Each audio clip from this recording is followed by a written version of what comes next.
नेटवर्कमध्ये आपलं स्वागत। अर्थातच नाशिक जिल्हा बँक कायम चर्चेत असलेली नाशिक जिल्हा मध्यवर्ती जी बँक आहे तिच्याबद्दल आज आपल्या स्टुडिओमध्ये चर्चा करण्यासाठी आलेले आहेत डॉक्टर गिरीश मोहिते। ते जनता दल सेक्युलरचे या पक्षाचे सचिव आहेत। गेल्या अनेक वर्षांपासून त्यांनी या संदर्भात पाठपुरावा केला, अनेक कागदी प्रोसेस त्यांनी केल्या, उच्च न्यायालयापर्यंत गेले, त्यांनी याचिका दाखल केल्यात, याचिकेद्वारे उच्च न्यायालयाने काही आदेश पण दिले आणि एकंदरीतच हे जे काही प्रकरण आहे, हा जो काही भ्रष्टाचार आहे याच्यामध्ये अनेक बडे धेंड याच्यामध्ये आहेत, बड्या धेंडांची याच्यात नावं आहेत। एकंदरीतच या संदर्भात आज आपल्या बीबीएस न्यूज नेटवर्कच्या स्टुडिओमध्ये आलेले आहेत डॉक्टर गिरीश मोहिते। आपण त्यांनाच काही प्रश्न विचारू, या याचिके संदर्भात ते आपल्याला अधिक माहिती देतील। नमस्कार मोहिते सर, एकंदरीतच आपलं बीबीएस न्यूज नेटवर्क मध्ये स्वागत करतो। आधी या ज्या एनडीसीसी बँक जी आहे त्या संदर्भात आपण अनेक गेल्या वर्षांपासून पाठपुरावा करताय, तिथला भ्रष्टाचार उघडकीस आणण्यासाठी आपण गेल्या काही दिवसांपूर्वी आंदोलनही करणार होतात, बसणार होतात, अनेक ठिकाणी चर्चा झाली। तुम्हाला काय एकंदरीत याच्यावरती हे जे प्रकरण आहे काय थोडक्यात सांगा, या प्रकरणाबद्दल, याची सुरुवात कशी झाली आणि आज ह्या मिनिटाला काय स्टेटस आहे? सर्वप्रथम या बँकेमध्ये 347 कोटी रुपयाचा भ्रष्टाचार झाला। या भ्रष्टाचार निदर्शनास आल्यानंतर आपण तत्कालीन जे विभागीय सहनिबंधक होते श्री मिलिंद भालेराव यांना पत्र दिलं। मिलिंद भालेराव साहेबांनी त्याच्यानंतर गौतम बलसाने नावाच्या एका जिल्हा उपनिबंधक दर्जाच्या अधिकाऱ्याची समिती नेमली।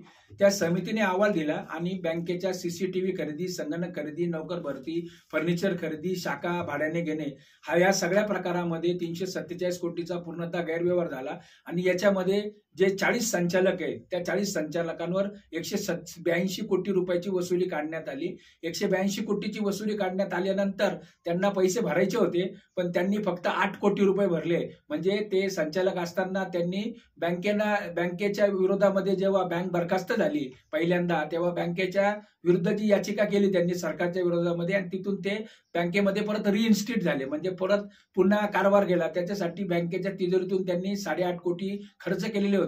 ते खर्च केलेले पैसे आपण तक्रार केल्यानंतर, कारण ते बँकेने त्यांना सस्पेंड केलं नव्हतं, शासनाने सस्पेंड केलं होतं, त्यांनी ते पैसे भरले। परंतु 182 कोटी रुपये जे आहे 29 संचालकांवर, ते पैसे जे आहेत ते पैसे त्यांनी अद्यापर्यंत भरले नव्हते आणि त्याच्यानंतर त्यांनी तत्कालीन सहकार मंत्री जे आहे बाळासाहेब पाटील यांच्याकडे जाऊन स्टे घेतला। स्टे घेतल्यानंतर आपण बँकेला सांगितलं की हे चुकीचं आहे, हा स्टे जो आहे तो चुकीचा आहे, भ्रष्टाचाराला तुम्ही पांघरून घालताय। मग बँकेवर प्रशासक आल्यानंतर बँकेचे प्रशासक जे आहे चव्हाण साहेब यांनी उच्च न्यायालयामध्ये याचिका दाखल केली, याचिका नंबर 11487, 11489 आणि याच्यामध्ये 14/10/23 ला निर्णय झाला की 90 दिवसाच्या आत सहकार मंत्र्यांनी याच्यामध्ये हे द्यायचं, काय द्यायचं, निकाल द्यायचा की हे याच्यामध्ये 90 दिवसात निकाल द्यायचा आणि याचिका निकालात काढायच्या।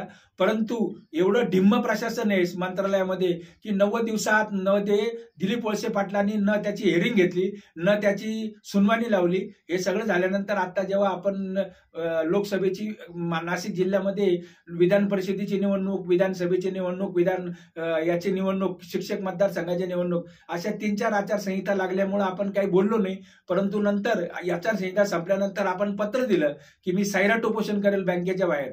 तेव्हा विभागीय सहनिबंधकांना जाग आली, खडबडून जागे झालेल्या प्रशासनाने महाराष्ट्र शासनाच्या मंत्रालयामध्ये सचिवांना पत्र लिहिलं की 90 दिवसाच्या आत हिअरिंग करणं गरजेचं आहे आणि गरजेचं आहे, त्याच्यामुळे तुम्ही माननीय मंत्री महोदयाच्या बाबत ही निदर्शनास आणून द्या। परंतु त्यांनी जे पत्र दिलं त्या तारखेला कोणीच सहकार मंत्री नव्हता। दिलीप वळसे पाटील यांनी जवळजवळ 2023 पासून तर 2025 पर्यंत एकदाही सुनावणी घेतली नाही आणि एकदाही त्या बाबतीमध्ये कारवाई केली नाही। याच्यामुळे आपण त्यांच्या विरुद्ध सैराट उपोषण केलं।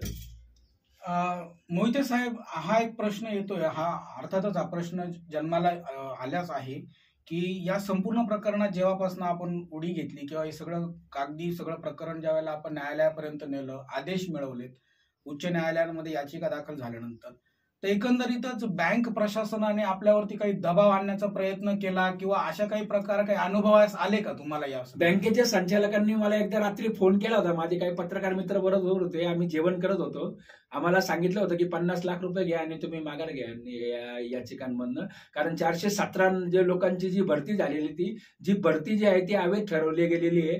त्या लोकांना काढून टाकावं असं कामगार न्यायालयाने आदेश दिलेले. केवळ ते पुढे उच्चतम वरच्या न्यायालयामध्ये गेलेले, त्याच्यामुळे टिकलेले.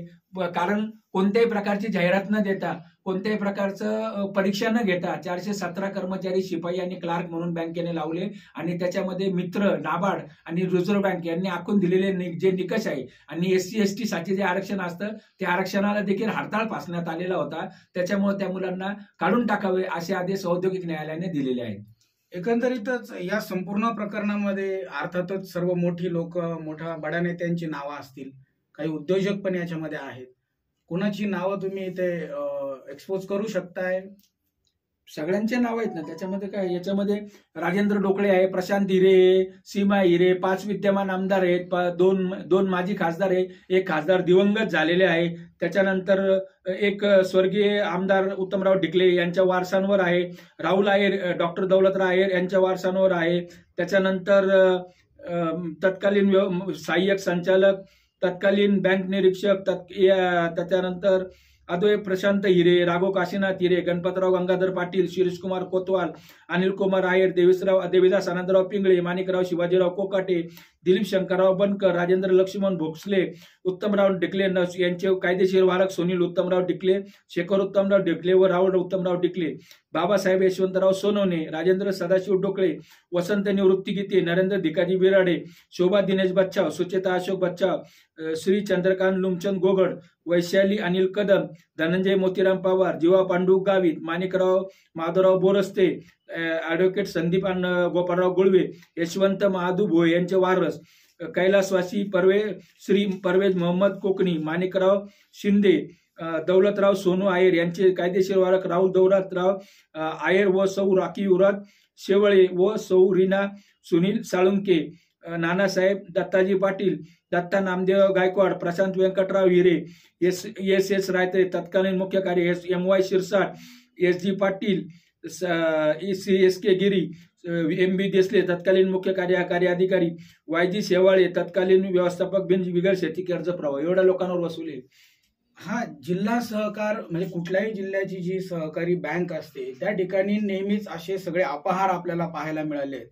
असं ह्या सगळा जो अनागोंदी कारभार आहे, एकंदरीतच जे संचालक मंडळ निवडून जात असतं, ह्या लोकांची एवढी हिंमत कशी होत असेल? एकंदरीत तुम्हाला एवढा प्रशासनाचा अनुभव आला असेल, कागदी सर्व गोष्टी तुम्ही उभ्या केल्यात, तर ह्या लोकांना एवढी मुजोरी किंवा इतकी ताकद यांना कशी मिळत असेल असं तुम्हाला एकंदरीत काय? याच्यामध्ये सहकाराचा स्वाकार केला जातो आणि सत्तेचा गैरवापर केला जातो. आता अद्वै हिरे नावाचे जे संचालक आहे ते जेल भोगून आले जिल्हा बँकेच्या प्रकरणामध्ये. हे तुमचे ऑफिस जे आहे त्याच्या एवढं पत्र्याच्या शेडवर त्यांना 50 लाख रुपये कर्ज दिलं होतं एका संस्थेच्या नावाने. आदल्या दिवशी कर्ज प्रोजेक्टसाठी घेतलं आणि दुसऱ्या दिवशी त्या जागेवर फक्त झोपडी दाखवली आणि शेवटपर्यंत बँकेचे पैसे भरले नाही. भुजबळ साहेबांसारख्या माणसाला सुद्धा कितीतरी दिवस कर्ज भेटलं नव्हतं, परंतु आम्ही पाठपुरावा केल्यानंतर ईडीच्या अटॅचमेंट मधून ते काढलं आणि त्यांचं कर्जाची परतफेड भुजबळ साहेबांनी केलेली आणि हप्ते बांधून घेतलेले. तर असं सगळ्यांवर व्हायला पाहिजे. शेतकऱ्यांच्या 2.5 लाखासाठी 3 लाखांसाठी जमिनींचे लिलाव केले जातात, त्यांचे ट्रॅक्टर उचलून आणले जातात, परंतु टॉप 100 जे शेतकरी जे आहे कर्जदार यांच्या बाबतीमध्ये ते काहीच करत नाही ना. त्यांनी याचिका दाखल करायला पाहिजे, त्यांच्या प्रॉपर्ट्यांवर नावं लावले पाहिजे, त्यांच्या प्रॉपर्ट्यांचे लिलाव केलेले पाहिजे. मग गरीब शेतकऱ्यांचेच का करता? आमचं म्हणणं असं आहे, म्हणून मी उपोषणाला बसलो होतो की शेतकऱ्यांच्या जमिनींच्या लिलावाची नोटीस काढली, त्यांना सांगितलं की सराफ पैसा ऍक्ट प्रमाणे तुम्ही बडे धेंड जे आहे त्यांचे पैसे वसूल करा. आता पैसे वसूल झालेले.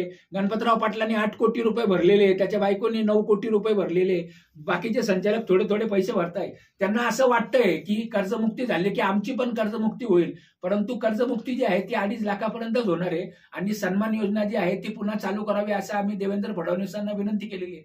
आणि बँकेने आता नुकताच 625 कोटी रुपये शेअर कॅपिटल बँकेला मिळावं असा राज्य शासनाला प्रस्ताव पाठवलेला आहे. आम्ही सहकार आयुक्तांना भेटलो होतो, सहकार आयुक्तांनी बँकेला प्रस्ताव पाठवलेला आहे. 625 कोटी रुपये जर आले तर जिल्ह्याची अर्थवाहिनी समजली जाणारी बँक जी आहे ती ऊर्जित अवस्थेमध्ये येईल आणि सर्वांचे पैसे, ठेवीदारांचे पैसे, आजकाल लोकांना असं झालेले सेवानिवृत्त शिक्षकांचे पैसे आहे ते बिचारे, त्यांना ऑपरेशन आहे, त्यांना डायबिटीसचे त्रास आहेत, त्यांच्या हार्टचे ऑपरेशन येतात, त्यांच्या मुलांचे लग्न येतात, मुलींचे लग्न येतात, त्यावेळेस त्यांना ठेवीदार द्यायला पैसे नाहीये. शेवटचा प्रश्न माझ्याकडून असा आहे तुम्हाला की सहकार मंत्री, तत्कालीन सहकार मंत्री जे होते, त्यांनी या संदर्भात तुम्हाला कशा प्रकारे एंटरटेन केलं, जेणेकरून हे सगळं प्रकरण किती गुप्त ठेवण्याचा प्रयत्न करण्यात येत होता किंवा याला वाचा फोडायची नाही म्हणून तू शांत राहा, अशा काही प्रकारचं आम्ही त्यांच्याकडे गेलो की ते सांगायचे मी हिअरिंग घेणार आहे, तुम्ही शांत राहा, मी हिअरिंग घेणार आहे, ते शांत राहा. पण शेवटपर्यंत त्यांचं पद जाईपर्यंत त्यांनी काही हिअरिंग घेतलेली नाहीये, त्यांनी कुठेच हिअरिंग घेतलेली नाही. आम्ही माहितीच्या अधिकारात विचारलं तर त्यांनी अजून उत्तर पाठवलेलं नाही का हिअरिंग घेतलेली आहे का नाही. तर हे होते गिरीश मोहिते, जनता दल सेक्युलरचे सचिव. अर्थातच त्यांनी या संपूर्ण एनडीसीसी प्रकरणामध्ये मुळाशी जाऊन या प्रकरणाला वाचा फोडलेली आहे. संपूर्ण नाशिक जिल्ह्याचं जे काही राजकीय वातावरण जे आहे ते संपूर्ण बदलून गेलं. अर्थातच जे काही आर्थिक गैरव्यवहार संपूर्ण नाशिक महाराष्ट्रामध्ये, म्हणजे फक्त नाशिक जिल्ह्यापुरतच आपण बोलत नाहीये, ज्या काही सहकारी बँका आहेत नाशिक, ज्या जिल्ह्यामध्ये ज्या चालू असतात, तर त्यांच्यावरती जे राजकीय नेते आहेत यांचा वरदहस्ता असणं किंवा त्यांनी या सर्व गोष्टी अनागोंदी कारभार चालवणं, प्रशासन व्यवस्थित सुस्थितीत काम न करणं आणि भ्रष्टाचार ही तर कीडच लागली. त्यामुळं भ्रष्टाचार हा आपल्याच घरात आपणच किती पैसा लुटू किंवा लाटून घेऊ आणि जे सामान्य ठेवीदार, कर्जदार जे आहेत, माफ करा, जे ठेवीदारच म्हणू, ह्या कर्जदारांचा कसा उपयोग आपल्या वैयक्तिक स्वार्थासाठी करून घेता येईल, यासाठी नाशिक जिल्ह्यामधील एनडीसीसी मधल्या जे काही कर्जदार आहेत त्या सर्व कर्जदारांची नावं आपल्याला डॉक्टर गिरीश मोहिते यांनी इथे सांगितली आहे. सध्या हे प्रकरण न्यायप्रविष्ट होतं, न्यायालयातून याचिका दाखल करून आदेश पण देण्यात आलेत. आता या संदर्भात बीबीएस न्यूज नेटवर्क वरती गिरीश मोहिते सर आपण आलात, त्याबद्दल आपले खूप धन्यवाद आणि यानंतर असंच सहकार्य आम्हाला तुमचं असू द्या. धन्यवाद. आता शेवटचा टप्पा झाला आहे, राज्यपालांनी याच्यामध्ये एक त्वरित कारवाईचे आदेश दिलेले आहेत. आपण असा विश्वास व्यक्त करूया की 90 दिवसाच्या आत नवीन सहकार मंत्री त्या याचिकेची हिअरिंग घेतील आणि दूध का दूध आणि पाणी का पाणी होईल.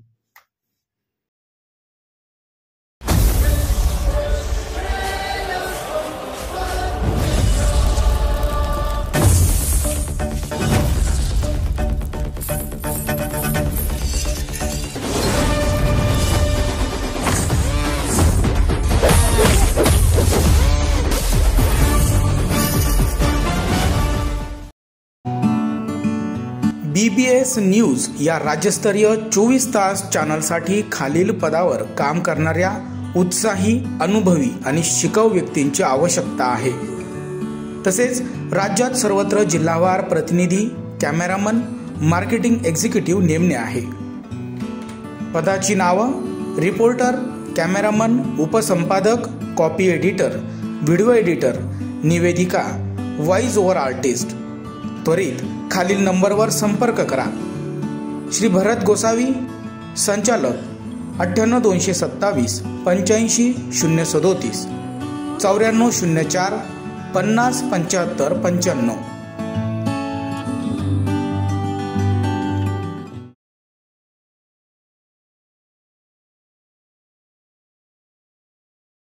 विभागीय क्रीडा संकुलन घोटाळ्यातील मुख्य आरोपी